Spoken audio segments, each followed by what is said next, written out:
زندگی میں دو چیزیں بہت زیادہ امپورٹنٹ ہیں۔ اب میں اگر دونوں باتوں کو اگر ایک رکھوں تو دونوں باتوں کو اگر ہم دیکھیں تو وہ دونوں باتیں ایک ہی بنتی ہیں۔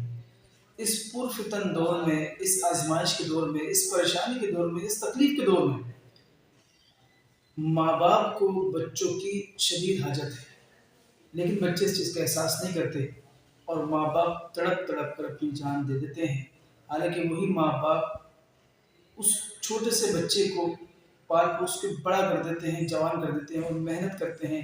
ماں اپنی جانب سے محنت کرتی ہے تو باپ اپنی جانب سے خون پسینہ ایک کر دیتا ہے، لیکن وہی اولاد جب بڑی ہوتی ہے اور جب ماں باپ کو اولاد کی ضرورت پڑتی ہے تو اولاد ماں باپ کی طرف پلٹ کر نہیں دیکھتی۔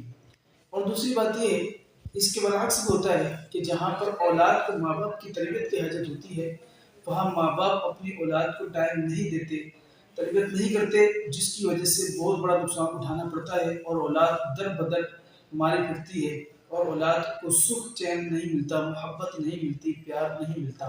اس دور میں بھی صرف مارنے پر زیادہ فوکس کیا جاتا ہے، نہ کہ تربیت پر کیا جاتا ہے، نہ ہی اسلامک نالج دی جاتی ہے، نہ ہی اسلام کی طرف بچے کو لایا جاتا ہے۔ یہاں پر دونوں کا قصور ہوتا ہے۔ میں تو یہ عرض کروں گا کہ گھر والوں کو اس دور میں ایک بن کر رہنا چاہیے، محبت سے رہنا چاہیے، پیار سے رہنا چاہیے۔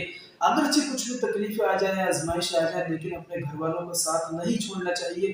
میں تو عرض ہی کروں گا کہ اگر آپ کے ماں باپ آپ سے ناراض ہو گئے ہیں، اور ماں باپ سے عرض کروں گا اگر بچوں میں آپ نے کچھ اس طرح کی خامیاں دیکھی ہیں تو بچوں کے پاس جائیں، اور جو وائف ہے وہ شوہر سے معافی مانگے، اور جو شوہر ہے وہ وائف سے بھی معافی مانگ سکتا ہے۔ ہمارے یہاں رواج ہے اور اس چیز کو برا سمجھا جاتا ہے کہ شوہر بیوی سے معافی نہیں مانگے، حالانکہ مانگنی چاہیے، اور گھر والے مل بیٹھیں اور اس طرح یہ ہوگا کہ ساری آزمائشیں، ساری پریشانیاں بہت ہی آسانی سے برداشت کر لیں گے، سہ لیں گے اور اس کو گزار لیں گے۔ ہر تنگی کے بعد آسانی ہے، تنگی مل کر پار کریں انشاءاللہ، پھر آسانی ہی آسانی ہوگی۔ السلام علیکم نبی اللہ وعلی آلہ و اصحابہ یا نور اللہ۔